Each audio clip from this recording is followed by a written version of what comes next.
In this video, I'm going to tell you exactly why you fucked up. So here's the thing. You've been basing your own happiness off of what other people think of you, other people's perceptions of you, other people's opinions of you, and you've quickly found out that that is not going to get you anywhere in life. Now, the most important thing that you need to know is that you need to be willing, as cliche as it may sound, to find happiness in yourself. But how do we do that? We've tried everything. We've tried reading self-help, we've tried meditating, we've tried yoga, we've tried exercise. How can we essentially learn to love ourselves? And the first step to doing that is going to be accepting your flaws. Accept the fact that you are not a perfect person. Accept the fact that you have your mistakes, you have your regrets, you have things that you did in the past that you're not very proud of. You may still do things that you're not very proud of, but you're trying to break out of those habits and you're trying to see yourself for what we truly are. We have to. Think about it. If you cannot see yourself for who you truly are, how do you know what to improve upon? How can you mend your relationships with the people's trust you've broken, or the people you've disappointed? Or how can you get over disappointing yourself because of these flaws? You'll never be able to do these things if you do not accept your flaws at first. You are not perfect. No one is perfect. And the quicker you accept your flaws, the quicker you can undertake the journey to loving yourself again. Number 2 is do not base your identity on someone else's perception of you, right? And this is especially applicable in the context of a relationship. Many people lose this sense of self-identity because they try to mold themselves into a person who will make the other party happy.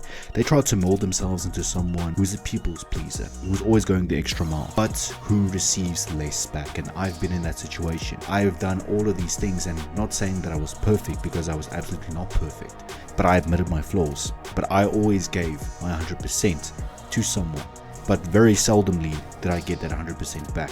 And that's unfortunately the thing you need to realize, is that sometimes you need to be willing to treat people how they treat you. If they treat you with respect, with dignity, just in a human way, then you treat them equally or better. But if they treat you like you're nothing, like you don't matter, like you're a piece of trash who can just be discarded without any remorse, safe to say you have two options then. Either you treat them the same way, but if you're not that type of person, you just end up leaving that situation. So make sure that you realize that you should not be basing your personality and who you truly are on other people's perceptions of you.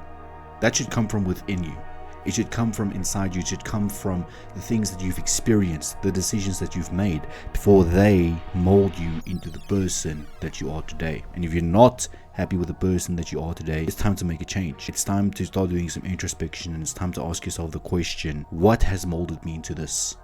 How can I improve? Thirdly, I think it's very important to talk about your negative experiences that have led you up to this point. See, a lot of people, especially young men, we tend to keep it tucked in. We tend to keep it to ourselves, and we try to process it through means of exercise, alcohol, narcotics, touch wood, hopefully not. But we try and come up with all of these temporary solutions that are not really benefiting us in any way. And in fact, one could say that it prolongs the pain. One could say that it might take away the pain temporarily, but it prolongs it in the long run. The thing we need to realize is, no matter what substances you revert to, what distractions you revert to, that pain is always going to be there. That unhappiness is always going to be there, except if you look within yourself and you start to realize that maybe I should have been basing my happiness on other people. Maybe I should have been a little stricter. Maybe I shouldn't have been so nice, believe it or not. Maybe I should start treating people the way they treat me. Give them the benefit of the doubt and always be the bigger person when things start off, right? Create a good first impression. But if you receive less back, or you receive disrespect back, that is when you have two options. We either walk away, or we treat that person the same, because that is the only way that they're going to learn to change their behavior. I hope really that this video helps you to find yourself. All of these things are things that I had recently had to undergo because of a very, very, very bad separation from someone who I thought I could plan a future with. And you know, it happens to thousands of people right across the world. And I find reassurance in the fact that I'm not going through this alone, and in fact some people are going through worse situations than I am. So if you are in this spot right now, maybe separating from someone, you've recently gone through a breakup, I know you feel terrible. I know you keep on blaming yourself for everything that happened, but at the end of the day, you need to be looking. Now is the chance to really do some introspection and ask yourself, why are you unhappy with this person? Why are you unhappy with being alone? Why do you not possess the ability to be alone and start working from there? I hope this video helped you. Make sure that you're subscribed to Goals and Growth, and I'll see you in the next one.